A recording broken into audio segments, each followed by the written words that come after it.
안녕하세요. 저는 얼마 전에 이혼하고 홀로서기를 하게 된 30대 초반의 평범한 여성이에요. 제 인생의 하나의 빛이라 생각했던 결혼 생활이 이렇게 허무하게 무너질 줄은 생각도 못했죠. 저는 어린 시절 극과 극의 삶을 살았어요. 고등학교 들어가기 전까지는 정말 제 인생 최악의 인생이라고 생각했어요. 그것도 이혼할 때에는 순위가 바뀔 뻔했죠. 저의 성장 과정은 그리 순탄하지 않았어요. 어머니와 아버지를 어린 나이에 잃었고 어린 시절에는 이모 밑에서 자랐죠. 아버지는 도박 중독이었고 무연고 처리될 뻔했어요. 그런 아버지가 죽고 나니 죽도록 아버지 빚만 갚던 어머니도 끈 떨어진 것처럼 의욕을 모두 잃더니 사고로 돌아가셨죠. 그랬기에 어린 시절 내도록 배를 골아야 했고 부재 중인 아버지와 바쁜 어머니를 그리워하며 정신적으로도 굶주려야 했어요. 그래서 저는 평범한 사람과 결혼하고 싶었어요. 그리고 가정을 이루는 것이 꿈이 된 사람이었어요. 저에게도 평범한 삶이 가능하다는 것을 믿고 싶었거든요. 그래서 남편과 결혼을 결심했어요. 그러나 그 결심은 시모와 둘이서 만난 자리에서 와르르 무너졌어요. 사실 시모를 본 건 그날이 두 번째였어요. 첫 번째 날에 남편과 함께 봤을 때는 분위기가 꽤 좋았던 걸로 기억하거든요. 그런데 둘이서 만나니 시모의 본심이 드러났죠.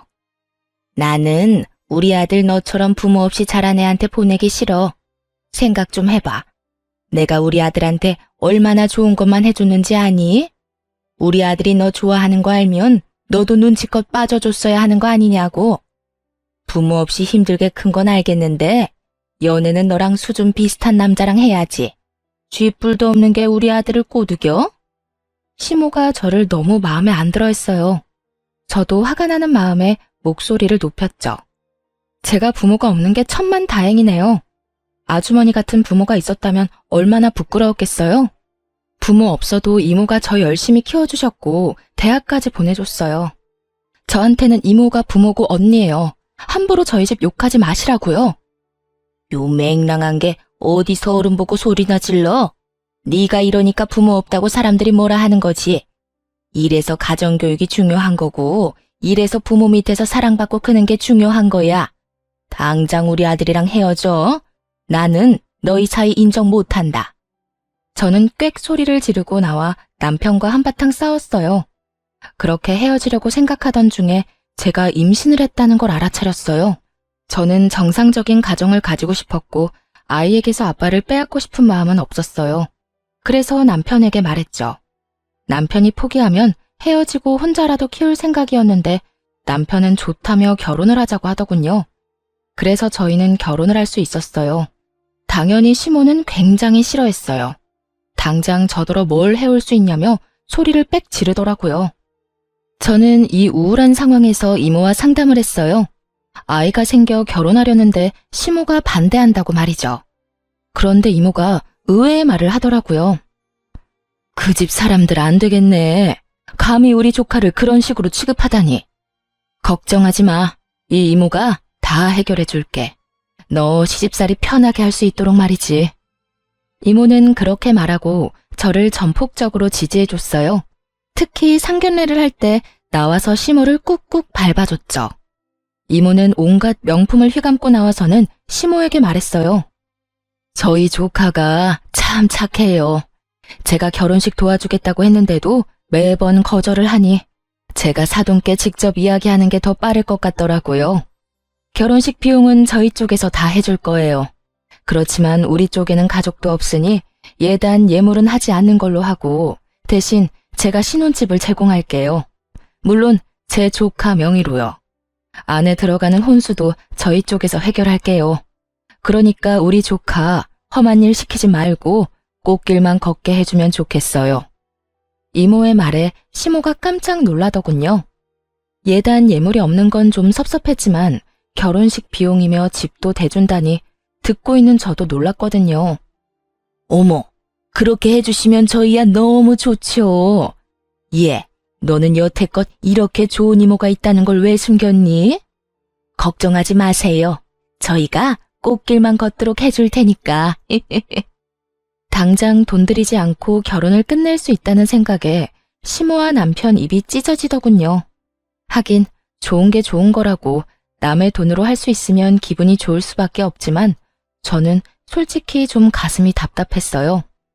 이모 밑에서 크면서 언젠가는 이모에게 진 이 빚을 모두 갚고 가겠다고 생각했는데 그게 점점 더 멀어지고 빚만 더 생기는 기분이었거든요. 이모는 자력으로 성공한 사람이었어요. 건물도 가지고 있었고 가게도 하나 있었죠. 그렇지만 결혼을 하지 않았고 자식도 없었어요. 독신 귀족이라는 말이 딱 어울리는 사람이었죠. 제가 혼자가 됐을 때도 이모가 거둬줬는데 이모가 그때 저 붙잡고 울면서 여태 찾지 않아서 미안하다고 대성통곡을 했거든요. 저희 엄마가 할아버지 반대를 무릅쓰고 아버지와 결혼하는 바람에 사이가 단절됐었다고 하더라고요. 저희가 힘들었을 때 이모는 유학을 가 있었기도 하고요. 아무리 힘들어도 친정에 손 내밀지 못한 어머니였어요. 갚아도 줄지 않는 도박빚은 저에게 고스란히 내려왔는데 이모는 그것까지 싹 갚아줬죠. 그런 이모에게 이런 식으로 또 신세를 지는 건 너무 미안하고 면목 없는 일이었어요. 이모, 이렇게까지 안 도와줘도 되는데 너무 많이 해주잖아. 이럴 때마다 이모 얼굴 보기 어려워. 내가 너무 많은 빚을 지고 있어서. 그거 빚 아니야. 그렇게 생각하지 말라고 했잖아. 그것보다 저 사람들 너 부모 없다고 갈구는 사람들이야. 그리고 결혼하면서 기죽어서 가는 것만큼 불쌍한 게 없거든. 그리고 그 집은 내가 가지고 있던 그 아파트였으니까 너무 신경 쓰지 말고. 그거 네 이름으로 할 건데 절대로 네 시댁에서 공동명의니 명의 넘기는 일은 없도록 해. 고마워 이모. 그렇게 저는 남편과 결혼할 수 있었어요. 결혼식은 크고 화려했어요. 제가 원했던 작은 결혼식은 못하게 됐거든요. 결혼식 비용을 우리가 대겠다고 한 순간부터 시모와 남편은 더 화려하고 더 좋은 걸 하려고 이것저것 끼워 넣기 시작했고 결국 풍선처럼 뻥 띄워진 결혼식만 남았죠. 저보다 아마 생화꽃들이 더 많이 눈에 띄었을 거예요. 제가 다 낭비라는 것을 알고 있으니 아깝기는 했지만 시댁 식구들은 오히려 더 좋아하더군요. 솔직히 제 결혼식이라는 느낌보다는 시모의 환상이 가득 들어있는 결혼식이었죠. 그렇게 저와 남편의 신혼생활이 시작됐어요. 이모의 후광 효과 때문인지 시댁에서는 제게 신경 써주는 척했어요. 일도 많이 시키지도 않았죠. 순탄하게 흘러갈 거라 생각했던 결혼 생활에 먹구름이 들이운 건 명절 선물 때문이었어요. 저는 남편과 미리 선물을 사러 갔어요. 집에 친척이 많이 없다 보니 어떤 선물을 사야 할지 몰랐죠. 이모에게 물어봐도 모를 것 같아서 인터넷으로 어떤 선물이 좋을지 알아봤어요. 건강기능식품이나 과일, 용돈을 챙겨가더군요. 그래서 저도 과일 2박스와 건강기능식품을 샀어요. 그리고 용돈도 30만 원 정도 넣어 따로 가져갔죠. 저 딴에는 돈을 많이 쓴 편이었어요. 제가 버는 월급은 최저임금에 경력 인정돼서 20만 원 정도 더 받는 정도였거든요. 누가 봐도 박봉인 월급에 보너스도 없는 직장이니 제 딴에는 돈을 많이 쓴 편이었어요. 저는 워낙 힘들게 어린 시절을 보내서 돈이 넉넉한 이모와 지내면서도 돈을 아껴 썼거든요. 그런데 시모가 제게 가져온 선물을 보더니 눈살부터 찌푸리더군요. 얘, 너는 어떻게 이런 걸 선물로 가져와? 네가 친척도 부모도 없이 커서 모르나 본데 선물은 백화점 브랜드에다가 값이 적당한 걸로 사야지. 너 혹시 우리 무시하는 거니? 우리가 너한테 얼마나 잘해줬는데 이딴 허접한 걸 가져와? 시모 이야기를 들으니 화가 확 나더라고요. 선물을 사러 갔을 때 남편은 흥미가 없다가 돈 내야 할 땐 너무 비싸니 이모 선물은 싼 걸로 사자는 어이없는 말을 했었거든요. 인간이면 지금 결혼하고 집 얻어 살 수 있는 게 누구 덕인지 깨닫고 열심히 선물을 골랐어야 하는데 말이죠.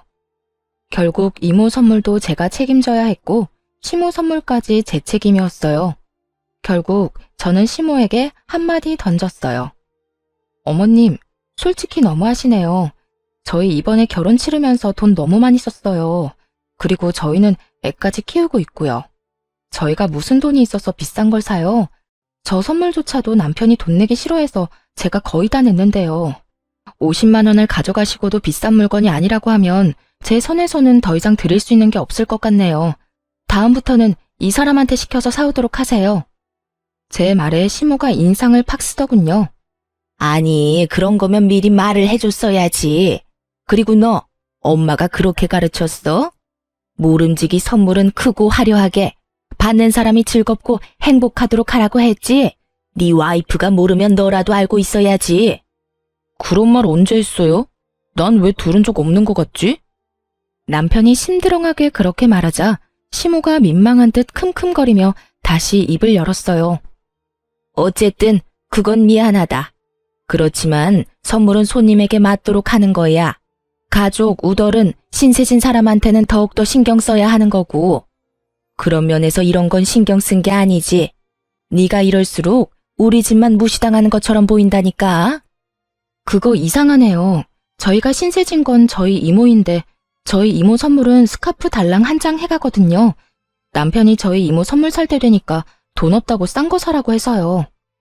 제 말에 시모가 얼굴이 사색이 되더군요. 결혼식 때 아무것도 안 해주던 시댁에 백화점 명품 선물을 해주면 집 사주고 결혼식 비용 다 대준 저희 이모한테는 대체 뭘 선물해줘야 하죠? 제 말에 시모와 남편이 아무 말도 못하고 저만 쳐다보더군요.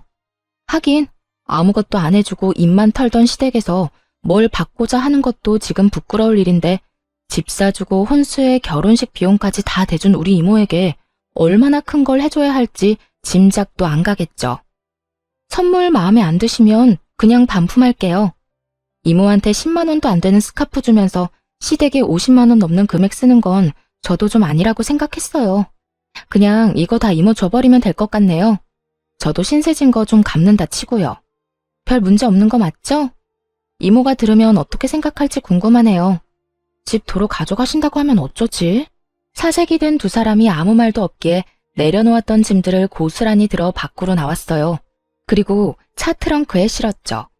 그렇게 그날 시모와 남편은 제 눈치만 살살 살폈어요. 이모에게 말하면 어쩌나 하는 그 눈빛이 참으로 얄미웠죠. 그걸 말할 생각은 없었어요. 그런데 제발 저린 시모가 며칠 뒤 저한테 찾아왔더라고요. 손에 종이백을 한가득 들고 말이죠. 며느라가 이리 와봐. 여기 이거 다 네 선물이야. 그러면서 펼쳐놓은 것은 정말 눈 돌아갈 만큼 화려하고 비싼 명품 가방과 옷이었어요. 이게 다 뭐예요? 뭐긴 네 선물이지. 활짝 웃는 시모와 그 옆에 앉은 시모 친구라는 여성. 두 사람은 저에게 이것저것 보여주며 말했어요. 저번에 네 이야기 듣고 나니 그런 생각이 들었어. 우리가 너한테 해준 게 없긴 하구나 하고. 내가 이 친구랑 명품만 좀 떼와서 판매하거든. 너는 우리 가족이고 신세도 많이 졌으니 내가 이거 선물로 주마.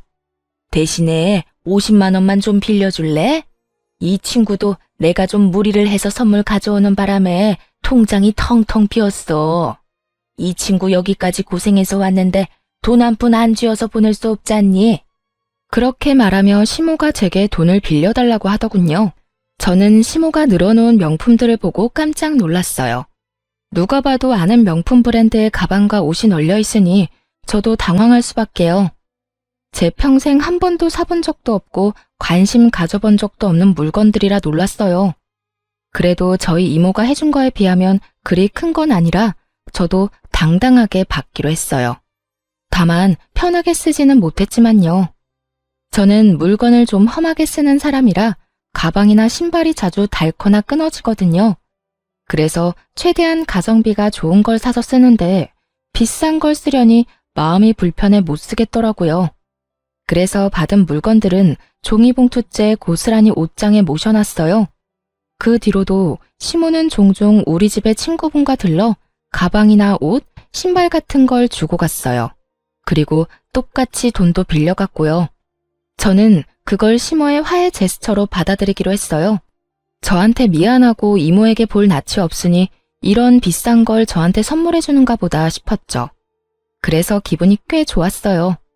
그런데 그 기분은 결혼한 지 5년도 채 안 돼서 산산조각 났어요. 이야기의 발단은 저의 퇴사 소식이었죠. 여보, 나 회사 퇴사하고 다른 거 하고 싶은데 괜찮을까? 저는 당시에 회사 생활에 큰 회의감을 느끼고 있었어요. 쥐꼬리만한 월급에 적성도 맞지 않는 일까지 이모에게서 독립하겠다는 조급함 때문에 들어간 첫 직장이 저와 전혀 맞지 않았거든요. 그럼 나와서 뭐 하려고? 생각해둔 건 있어? 당연히 있지. 나 사실 1년 전부터 내일 공부하고 있었어. 더 일찍 시작하려고 했는데 애가 있어서 늦게 시작했지만 그래도 재미있고 적성에도 잘 맞는 것 같아서. 어떻게 할까? 그래, 그럼 해봐. 재미있겠네. 근데 너 퇴사하면 퇴직금 나오는 거야? 응, 당연히 퇴직금 나오지. 그래? 그럼 열심히 해봐. 우리 엄마도 그런 거 좋아하니까 환심사기 딱 좋을걸? 시모는 비싼 물건을 취급하는 사람이라 그런지 몸에 걸치거나 화장하는 것에 예민했거든요. 비싼 화장품, 비싼 옷, 그리고 화려한 네일까지. 저는 여전히 어색했던 시모와의 관계를 돌릴 수 있는 네일 가게를 열 생각으로 하루하루가 즐거웠어요. 사직서를 쓴 뒤로는 가게 운영에 대한 것도 공부를 틈틈이 했고요. 물론 솜씨가 좋다면 손님이 따르겠지만 가게를 운영하는 것도 중요한 요소라고 생각했거든요. 희망만 믿고 시작하기에 창업은 미래가 불투명하니까요. 그렇게 바쁘게 지내는데 남편도 덩달아 바쁘더군요. 남편의 출장이 잡혔거든요. 6박 7일 동안 자리를 비워야 하니 짐 챙길 것이 많았겠죠. 그런데 하나부터 열까지 다 새로 사는 거예요. 집에 있는데 디자인이 예쁘지 않고 오래됐다는 이유로 신상에 비싼 것만 사니 당황스럽더라고요. 게다가 출장 때 필요한 건지 평소에 필요한 건지 옷과 운동화도 사드리고요. 저 마지막 퇴사하는 날까지 남편은 열심히 돈을 썼어요. 퇴근하고 집에 돌아오면 남편 택배가 쌓여있는 건 거의 매일 보는 일상과도 같았어요. 여보, 무슨 물건을 이렇게 많이 사? 6박 7일이 아니라 한 달 가는 거야? 그리고 하나만 사면 될 걸 뭐하러 여러 개를 사? 남편의 구매 목록은 특이했어요. 미니 선풍기도 팔토시도 목 선풍기도 모두 4개씩 사더군요. 남편이 태연스레 이유를 설명해줬어요. 같이 가는 팀원들이 모두 4명이거든. 이번에 내가 총무 맡게 돼서 준비물까지 싹 다 준비하게 됐어. 그렇게 말하니 자기 돈이 아니라서 열심히 썼구나 싶었어요. 자기 돈으로 낭비하는 것도 아니니 더 이상 별말 하지는 않았어요. 그렇게 남편이 여행을 떠나고 저는 본격적으로 가게를 차리기 위해 준비를 시작했어요. 괜찮은 상가도 둘러보고 상권도 보면서 시간을 보냈죠. 그리고 7일이 지나고 남편이 돌아왔어요. 오랜만에 집에 온 남편을 위해서 맛있는 음식을 만들어 기다리고 있었던 저였지만 남편은 그런 저를 두고 미안해하며 나갔어요. 약속이 생겼다며 캐리어도 가져온 그대로 놔두고 말이죠. 한숨을 쉬고 캐리어라도 정리해줘야겠다 싶었어요. 비밀번호야. 남편이 항상 쓰던 비밀번호가 있어서 그걸 눌러 캐리어를 열었죠. 그런데 그 안에 들어있는 물건들 중에 명백하게 출장과 관계가 없는 것들이 있었어요. 외국 돈, 그리고 여행 일정표요. 일을 하러 갔다는 출장이었어요. 만약 여행 일정이 있더라도 하루 이틀이었을 거예요. 그런데 그 일정표에 적힌 모든 게 관광 일정이더군요. 아침밥 먹고 저녁밥 먹을 때까지 모조리 관광이었어요. 처음에는 남편이 바람을 피나 생각했어요. 그렇잖아요. 6박 7일 외국 여행 떠나는데 저한테 숨길 이유가 뭐죠? 그런데 이상한 게 있었어요. 남편이 여행 전 샀던 목 선풍기와 팔토시가 딱 4개씩 남편 캐리어에 실려 있었어요.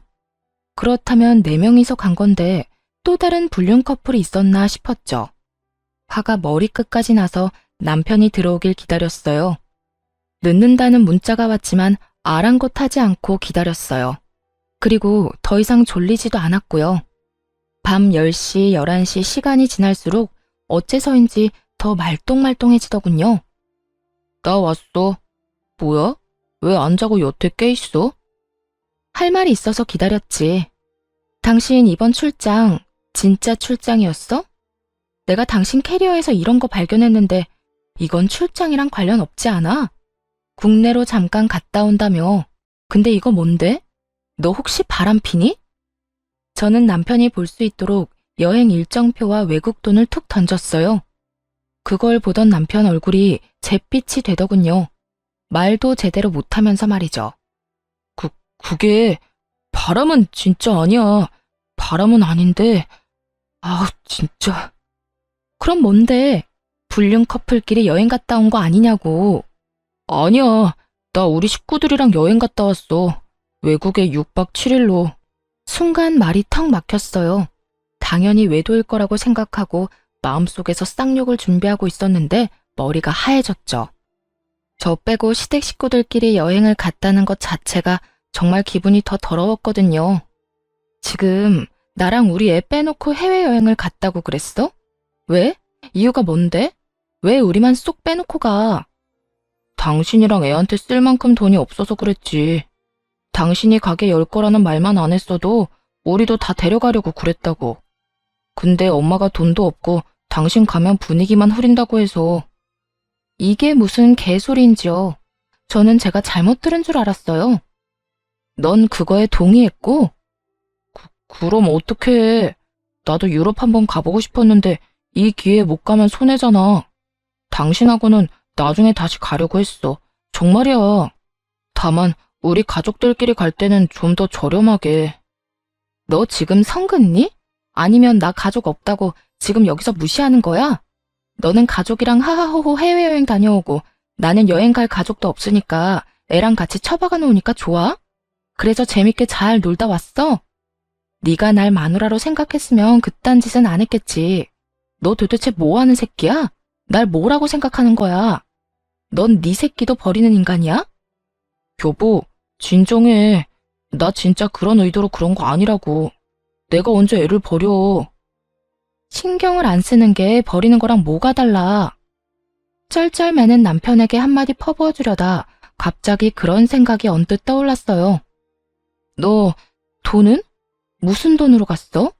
너 여행 가기 전에 돈 엄청 썼잖아. 그럼 그거 다 네 돈으로 산 거잖아. 항상 돈 없다고 빌빌대던 남편놈에게 대체 무슨 돈이 있어 그렇게 펑펑 돈을 썼는지 이해가 안 가더군요. 설마 시모가 빌려줬나? 하는 생각도 들었어요. 그것도 아니면 나 몰래 비상금이라도 드러났나 싶었거든요. 그런데 최악의 말을 꺼내더군요. 대출했지. 사실 이번 달 말에 우리 엄마 생일 있잖아. 그거 겸해서 엄마가 가고 싶다고 해서 엄마랑 아빠 동생 것까지 내가 냈어. 해맑게 미친 소리 하는 남편놈을 보며 저는 점점 머릿속이 새까매지는 걸 느꼈어요. 야, 너 그럼 대출은 뭘로 갚을 건데? 네 퇴직금 있잖아. 네가 받은 퇴직금으로 대출 갚으면 되지. 엄마도 그렇게 알고 있는데. 당신 퇴직금 받는다고 하니까 그걸로 여행 갔다 오면 되겠다고 해서. 당신도 좋잖아. 엄마 생일에 신경 쓸 것도 없고 내가 다 해결해놨으니까. 해결이라뇨? 이건 해결이 아니라 진흙탕으로 만들어버린 거였어요. 전 퇴직금을 거기 쓸 생각이 요만큼도 없었거든요. 아니, 생각조차 없었죠. 그건 제 가게에 들어갈 자본이었어요. 제가 남편에게 말했어요. 미쳤어? 내가 그걸 갚아주게? 나 그거 절대 안 갚아줄 거야. 네가 알아서 해. 그럼 이 집 담보로 대출 받으면 되지. 이게 네 거야? 미친놈아. 생각하고 말하라고. 선을 넘는 남편 발언에 저는 잠시 생각했어요. 이러다간 끝도 없이 제 재산을 노리겠다 싶어서 제가 받아놓고 쓰지 않는 명품들이 생각났죠. 열받아서 남편놈을 집에 재우고 싶지 않아서 시댁으로 쫓아냈어요. 그리고 다음날 오전에 전당포가 문 여는 시간에 맞춰 제가 시모에게 받은 명품들을 모조리 들고 갔어요. 그리고 그걸 맡기고 대출을 받으려고 했어요. 솔직히 팔아버릴 생각으로 맡기려고 했거든요. 그런데 전당포에서 저를 한심한 눈으로 보더니 이상한 말을 하더라고요. 아가씨, 이거 다 가짜예요, 짝퉁. 이런 거 가져와서 맡기면 안 되지. 아무리 그래도 상도덕이 있는데. 네? 그게 다 가짜예요? 네, A급도 있긴 한데 대다수가 B급이고 겉만 번드르르한 가짜네요. 레플리카는 전당포에서 안 받아요. 저는 머릿속에 불이 타오르는 감각을 느낄 정도로 화가 났어요. 그걸 주면서 시모가 생색이란 생색은 다 낸 건 물론이고 이걸 주는 걸 빌미로 돈을 요구한 적도 많았거든요. 그런 주제에 짝퉁을 저한테 들이밀었다니 그래놓고 자기들끼리 대출받아서 여행 가더니 그 대출까지 저더러 갚으라는 게 미친놈들 생각이지 제정신 박힌 인간들 생각이겠어요? 그제야 정신이 돌아오더라고요. 내가 왜 여기서 남편 빚 갚아주려고 짝퉁 가방 팔러 왔나 하는 자괴감이요. 내가 이런 삶을 살려고 결혼을 하려던 건 아니었는데 그래서 저는 그 짝퉁을 고이 모셔서 집으로 데리고 왔어요. 조만간 쓸 곳이 생길지도 모르니까요. 그리고 남편을 집으로 불러 말했어요. 나 당신이랑 더 이상 같이 못 살겠어. 우리 이혼하자. 뭐? 아니야. 나는 안 해. 절대로 안 해. 당신이랑 이혼하면 내 대출은 누가 갚아주는데. 그리고 우리가 당신한테 못해준 게 뭐야? 여태껏 이렇게 잘해줬는데 헤어지자고? 위자료 생각하고 하는 이야기야? 멍청한 인간처럼 보이던 남편놈이 이혼하자는 말에 나를 세우며 위자료를 운운하더군요. 그럼 내가 너랑 왜 살아? 가족여행 갈 때 빼놓고 가고 나한테 상의도 없이 대출 받아서 시댁 사람들한테 다 쓰고 나더러 대출 갚아달라고 요구하는 남자랑 네가 빌렸으면 네가 갚아. 나한테 빨대 꽂지 말고. 뭐? 빨대? 너 말 다 했어? 가족끼리 갔다 올 수도 있지. 그럼 너도 다녀와. 내가 보내준다니까. 그럼 돈 내놓던지. 네가 돈 주면 갔다 올게. 내 돈으로 여행 갈 생각 없거든? 뭔 헛소리야. 왜 내 돈으로 네가 여행을 가는데? 그럼 넌 네가 여행 갔다 온 경비 왜 나더러 내라는 건데. 그거랑 똑같은 말이거든? 돈 절대 못 주니까 이혼해. 와, 너 진짜 대단하다. 어떻게 한 번을 안 봐줘? 내가 매번 이랬어? 우리 집이 매번 이랬냐고. 한 번 놀다 온 거 가지고 되게 뭐라 하네. 속으로 꺼내고 싶은 말이 많았지만 참았어요. 네 엄마 짝퉁 줬다더라 하고 소리치고 싶었거든요. 그런데 끝까지 참았어요. 그건 비상시에 요긴하게 쓰일 물건들이었으니까요. 제가 한치의 물러섬도 없이 이혼을 요구하고 그 다음날 이혼 서류를 가져와 건네자 남편이 슬슬 당황하기 시작했어요. 제가 한 말이 그냥 홧김에 한 말인 줄 알았나 보더라고요. 여보, 내가 좀 잘못한 것 같기는 해. 그치만 이건 좀 너무하지. 아무리 그래도 이혼이라니. 우리가 얼마나 어렵게 결혼했는데 안 그래? 그러니까 그렇게 어렵게 결혼한 내 인생이 지옥으로 가고 있다는 걸 깨달았으니 당신 같으면 기분이 어떻겠어? 지옥이라는 말에 남편놈 얼굴도 일그러지더라고요. 지옥? 여행 간 게 그렇게 아쉽고 원통했으면 나랑 가면 되잖아. 한 번 더 갔다 오면 되지. 여행? 그것 때문에 화난 거 아닌데? 네 말대로 여행 나 혼자 호화롭게 다녀오면 그만이지. 근데 넌 건드려서는 안 될 걸 건드렸어. 내 퇴직금 이야기는 꺼내지 말았어야지. 그거 내 사업 미천이거든? 네가 가져가려고 한 건 단순한 돈이 아니라 내 미래야. 그런 너하고 무슨 결혼 생활을 어떻게 이어가? 틈만 나면 내 인생 말아먹으려는 게 눈에 보이는데. 남편이 제 말에 아무 말도 못하고 입술을 잘근잘근 깨물더니 밖으로 나가버렸어요. 저는 남편이 나간 것을 보고 바로 흥신소에 연락했어요. 저희 시모 뒤 좀 캐달라고 말이죠. 그리고 며칠 뒤 저희의 이혼 소식을 남편에게 전해들은 시모가 저희 집으로 찾아왔어요. 이혼이라니? 갑자기 이게 다 무슨 일이야? 너 왜 갑자기 말을 바꾸니? 이 결혼 네가 원해서 하자고 한 거야. 그런데 이렇게 쉽게 뒤집는다고? 결혼이 장난인 줄 알아?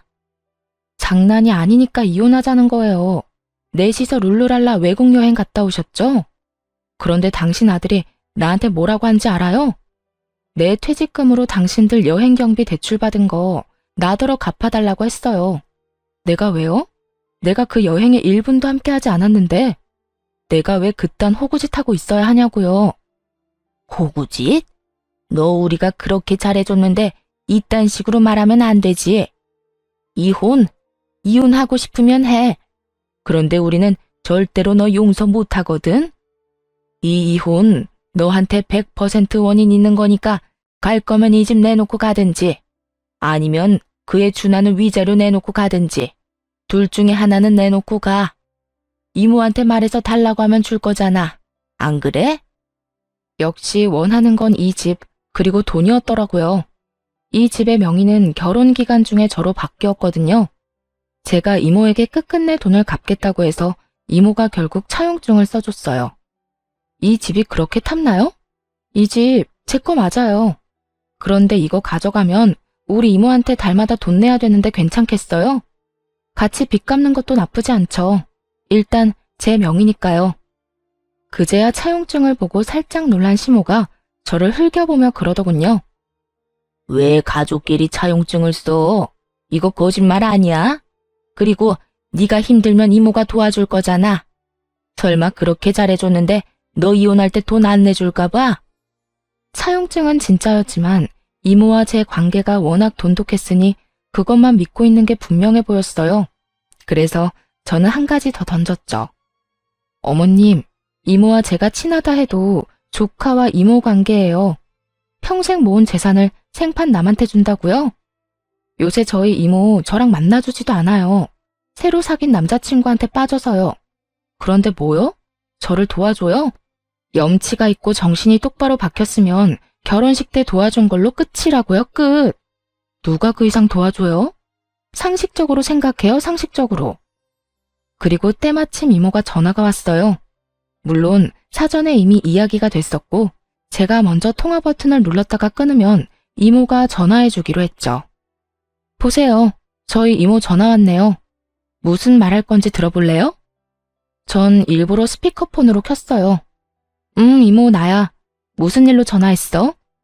너 돈 안 줄 거야? 그 집 너한테 준 거 아니고 판 거야. 돈을 빌려갔다고 차용증까지 썼으면 매달 갚아야지. 미안해 이모. 퇴직금 나오면 금방 넣을게. 요즘에 잘 지내? 잘 지내고 말고. 얼마 전에 좀 이르긴 하지만 유언장도 썼어. 남자친구가 내 재산 노린 남자면 그 유언장 보고도 나한테 들러붙으려고 하진 않겠지. 유언장 내용이 뭔데? 내 전 재산 기부하기로 했거든. 돈 노리고 접근한 남자면 그거 알면 바로 도망가지 않겠니? 그 말을 듣고 있던 시모가 제 폰을 노려보더군요. 하긴 이모에게서 돈을 뜯으려는 상황이 무산된 것은 물론 이러다가 빚덩어리인 집까지 떠맡게 될 가능성이 높아졌으니까요. 전화를 끊고 나니 남편이 바로 이야기했어요. 내가 들어보니 예산 일이 아니었네. 그래, 이혼하자. 당신이 원하는 대로 해줄게. 이제야 선심 쓰듯 이혼해주겠다는 남편 놈을 째려봤어요. 그에 아랑곳하지 않고 남편은 한마디를 더 보탰어요.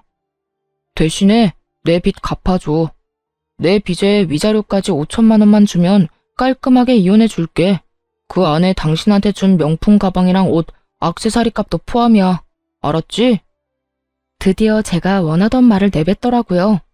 생색을 그렇게 냈으니 그 명품 이야기를 안 할 수가 없겠죠. 최대한 많이 부풀려야 저한테서 많이 뜯어낼 수 있을 테니까요. 그래서 일부러 여태껏 그 짝퉁 이야기는 꺼내지도 않았거든요. 저는 그 예쁜 쓰레기 폭탄을 시모에게 돌려줄 생각이었어요. 곱게 포장해서. 그 이야기는 변호사 만나서 하는 게 어떨까? 나중에 다른 말 듣고 싶지도 않고 증인이 있어야 하지 않겠어? 그대로 했다가 나중에 딴소리하면 피차 곤란하잖아. 그러자 남편이 제가 돈을 줄 거라 착각했는지 좋다며 날짜와 장소를 잡더군요. 저는 남편과 만나기로 한 날짜에 변호사를 데리고 약속 장소로 나갔어요. 갔더니 시모와 남편도 있더군요. 제가 먼저 말했어요. 나 지금 돈이 한 푼도 없어. 퇴직금은 얼마 전에 가게 창업하느라 다 썼거든. 당신이 받고 싶다고 한 돈이 얼마였지? 5천만 원. 내가 얼마 전에 빌린 대출이 2천만 원이고 3천만 원은 위자료. 남편 말이 끝나자마자 시모가 급히 말을 끼워 넣었어요. 내가 준 명품 선물도 잊지 마. 그것도 값쳐서 줘야 해. 아, 그 명품들 다 얼마였는지 기억나세요? 그럼 분명히 1억은 넘었어. 내가 얼마나 너한테 많이 줬는지 아니? 네가 신혼집 가져왔다고 해서 그렇게 해줬는데 이렇게 빨리 헤어질 줄 알았으면 그냥 아무것도 선물 안 하는 건데 말이지. 그럼 영수증 좀 주세요. 그거 한번 볼게요. 영수증? 그게 아직 있을 리가 없잖아. 어디서 산 건지도 기억 안 나. 아마 현금으로 사서 카드 기록도 없을 텐데. 현금 영수증 받았을 텐데요. 그런 거 안 받았는데? 그럼 그 물건 산 가게들은 전부 신고 대상인데요. 그거야 내가 알 필요 없잖아. 나는 그냥 너한테 준 내 명품들에 준하는 돈만 받아내면 그만이니까.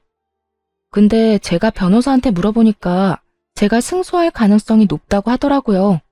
그래서 그 돈 제가 줘야 할 필요가 없다고 느꼈어요. 그냥 소송으로 끝내는 게 더 확실하지 않을까 싶어서요. 대신 그 명품들은 제가 돌려줄게요. 그거 있으면 저 재산 더 많이 잡혀서 혹시라도 당신들한테 재산 분할 해줘야 할지도 모르거든요. 어머니가 원하시기도 하니까 가져가세요. 저 한 번도 사용한 적 없거든요. 뭘 이런 걸로 갚아? 돈으로 줘야지. 그리고 네가 썼는지 안 썼는지 내가 어떻게 알아? 열어보시던가요. 새 제품인 거 확인 가능할걸요? 그리고 산 곳에 가서 확인해보면 되고요. 아니면 도로 팔면 되잖아요. 착용한 적 없는 S급이면 꽤 많이 받을 수 있을 텐데요. 아니면 반품권으로 좀 가격 줄여서 다시 팔면 되죠. 싫다니까. 난 그걸로 받기 싫으니까 돈으로 줘. 귀찮게 그런 일은 어떻게 하니? 자기가 준 것들이 가짜라는 걸 알고 있으니 도로 가져오기는 싫은 모양이었어요. 하긴 쓰레기 다시 가져가긴 싫었겠죠. 그러면 쓰레기를 버린 책임은 져야 하지 않겠어요? 변호사님, 한 가지 궁금한 점이 있어요. 혹시 이런 명품 가방요, 짝퉁을 주면서 진품이라고 말하고 돈을 빌려가면 그건 범죄일까요, 아닐까요? 상대방이 그걸 판매하는 사람이라면요. 제 무릎에 시모를 슬쩍 보니 눈이 동그랗게 떠져 있더라고요. 제가 어떻게 알아냈는지 궁금해서 못 살 것 같은 표정이었죠. 남편에게 이혼 이야기했을 때 흥신소통해서 시모 뒤를 좀 캤거든요. 시모와 시모 친구가 하는 일이 합법적인 일이 아니더라고요. 하긴 이 명품을 덥석덥석 가져오는 게 이상한 일이었죠. 그만큼 돈 많은 집안이었으면 대출금 나더러 갚아달라고 하지 않았을 테니까요. 저는 시모에게 경고를 날린 거예요. 변호사는 제 말에 미동도 없이 말하더군요. 짝퉁 판매나 위조는 상표법 위반으로 벌금이나 실형 받으실 수도 있어요. 그런데 요즘에는 명품 기업에서 민사로 소송하는 게 더 벌이 무거워요. 만약 신고할 거면 대기업이나 그 하청 쪽에 통해서 신고하면 더 큰 벌을 받게 할 수 있을 겁니다. 그 사람들 눈에 혈안이 돼서 짝퉁 판매 생산업자들 찾아 나서거든요. 걸리면 그간 끼친 손해를 업주한테 고스란히 책임 물어서 번 돈 싹 다 뜯어간다고 하니 그쪽이 좀 더 나을 수도 있죠. 그리고 그 물건을 담보로 돈을 빌려주신 거라면. 더 이상 이야기를 듣다 못한 시모가 자리에서 일어섰어요. 예, 그냥 깨끗이 이혼해줘. 돈 받고 말고 할 게 뭐 있니? 그냥 헤어지고 이 물건들도 내가 다시 다 가지고 가마. 그리고 네가 나한테 빌려준 돈은 내가 다시 돌려주마. 그러니 이제 여기서 그만하자. 밥줄 끊길까봐 똥줄이 탄 모양이었어요. 그렇게 해주시면 저야 좋죠. 이 가방들 도로 가져가서 빚 갚는 데 쓰면 되겠네. 그치? 제 말에 시모가 저를 슬쩍 째려보더니 물건을 주섬주섬 챙겨 밖으로 나갔고 상황을 이해 못한 남편도 시모를 따라 쫄래쫄래 나가더군요. 그렇게 저희는 이혼을 했어요. 아직 어린 아이는 당연히 제가 맡게 됐어요. 마누라 자식 놔두고 자기 가족들끼리만 몰래 여행 가는 놈한테 애를 맡길 수 없죠. 게다가 어려서 엄마가 필요한 나이라 그렇게 된 거고요. 이혼 과정은 정말 더럽고 화나는 일 투성이었지만 이혼이 끝나고 나니 다르더군요. 시모가 저에게 준 예쁜 쓰레기들을 고스란히 시모에게 되돌려주니 어찌나 속이 시원하던지. 그리고 이혼을 하고 나서는 짝퉁 판매업자로 시모와 시모 친구를 신고했어요. 저한테 곱기만한 쓰레기 안겨주고 생색내고 돈 뜯으려는 시모가 너무 얄미워서 말이죠. 결국 시모와 시모 친구는 저 때문에 부랴부랴 거점을 옮겼지만 그 새를 못 참고 또 짝퉁 판매하다가 경찰에게 걸렸더라고요. 기회가 왔을 때 똑바로 살았으면 이런 일도 없었을 텐데. 그리고 전 남편은 자신이 가진 대출도 터지고 펑펑 돈을 쓰던 시부모의 빚까지 겹쳐지면서 빚에 허덕이고 있더군요. 그야말로 자기가 누울 자리 무덤 판 거죠. 무사히 이혼한 제게 이모가 그러더군요.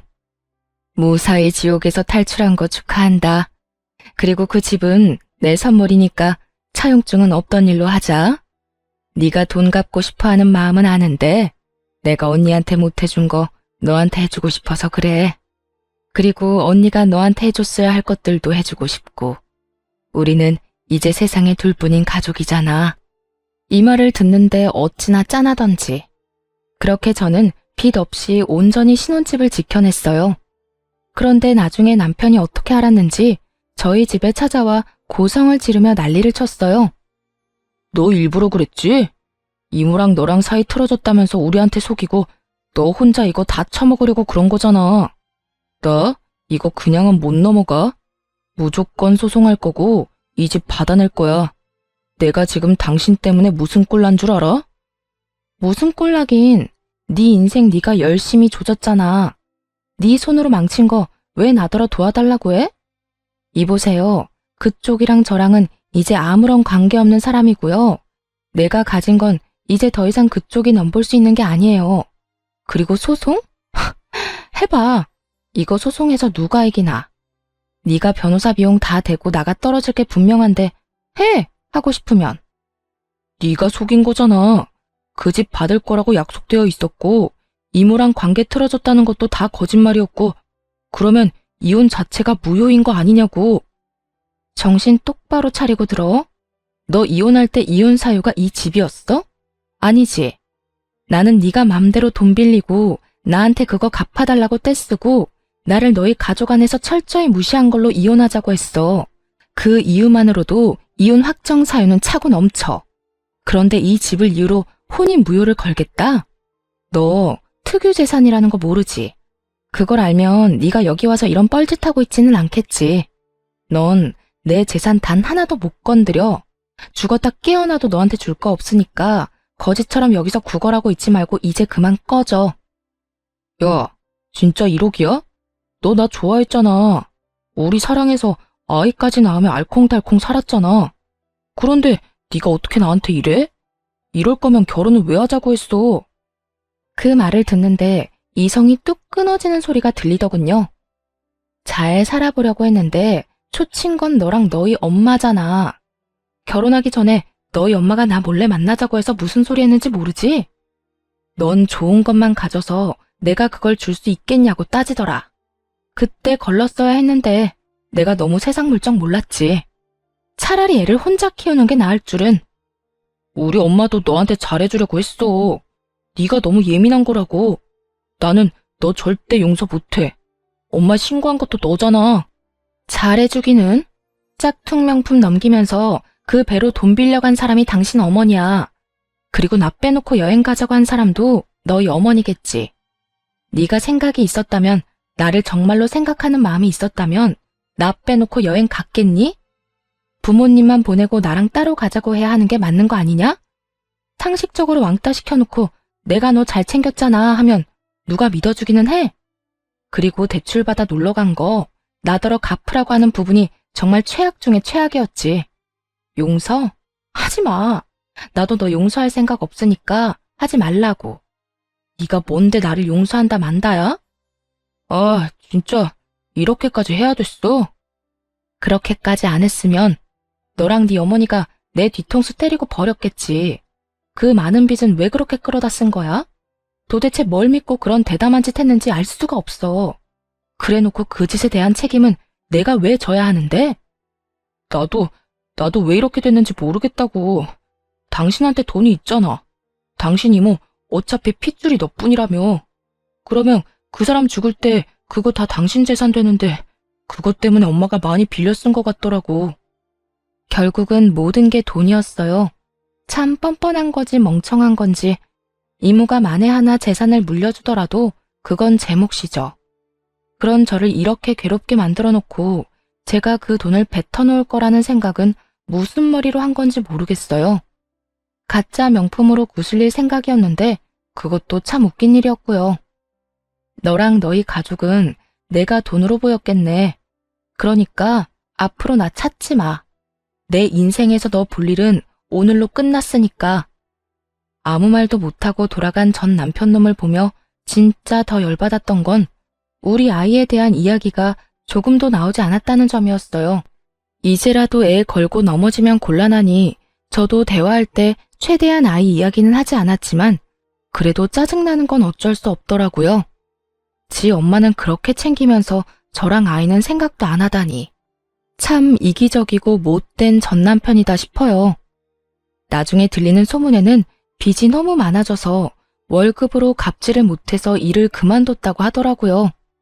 그만두면서 나온 퇴직금으로 그 빚 어느 정도 갚고 나머지는 택배 알바하면서 갚고 있다는 말 들었어요. 시모와 남편이 빚을 지게 된 원인은 제가 가진 집과 이모의 재력 때문이었더라고요.